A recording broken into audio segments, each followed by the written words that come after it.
Everybody, I am re-recording and trying again. I had a lot of technical issues this week, and I've decided that I think the issue is my YouTube, but I deleted the video from my phone, so I need to re-upload and try again. So here we go.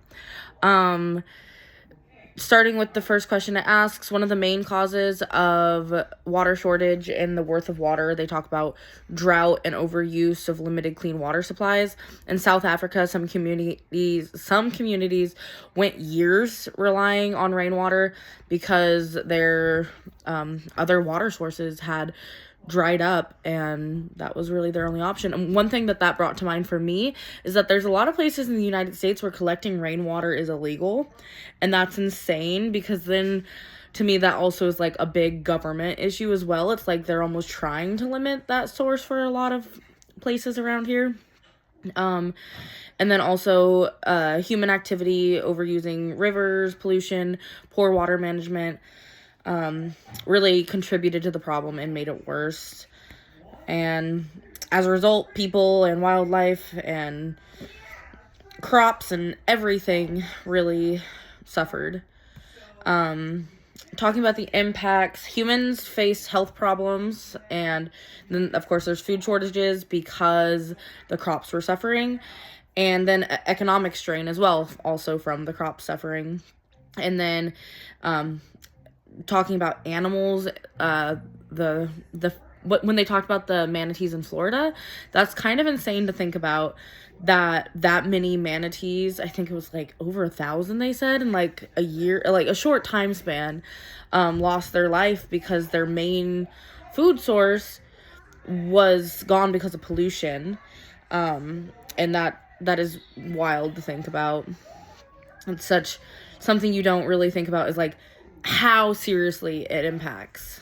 And then rivers and lakes shrank, which affects all the wildlife that live in that, as well as use it just for sustenance.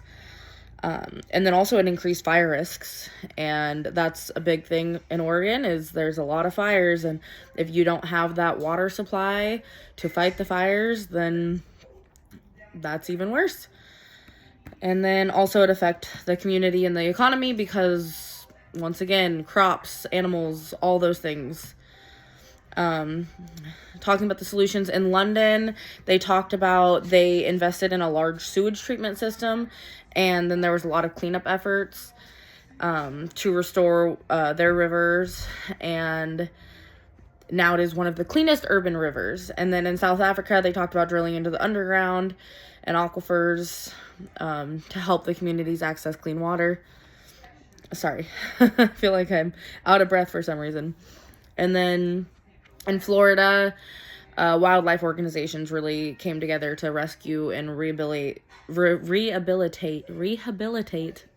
manatees. And then talking about the credibility of the video, I don't think the video being sponsored by Finnish takes away from its credibility, because it is also backed by National Geographic and real research. Sorry if you can hear Blippi in the background. And then, it's clear that the company uses the campaign as a marketing strategy, but also it's partly awareness and it's partly advertising. It's not solely advertising. And then talking about my personal experience, I actually live in a town where we have regular water shortages, including right now, we are in a really bad water shortage. We just don't have the water.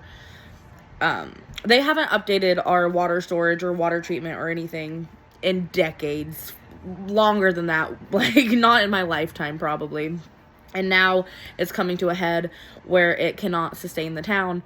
And actually, over the summer, my friend and I were employed by City Hall just to sit outside City Hall, and they were giving 2 gallons a day to any family that came to get water.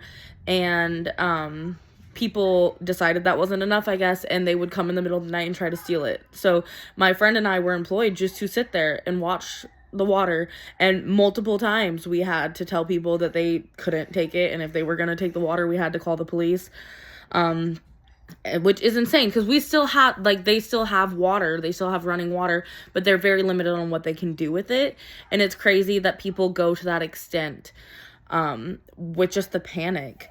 And then I feel pretty blessed right now because I actually live on a property with a well, and my well is pretty good. But I do have to watch myself in the summer months when it's dry out, because my well will dry up. But I can't say that I've ever experienced what I would call like a water shortage. It's more just that I know I have to be frugal with my water use.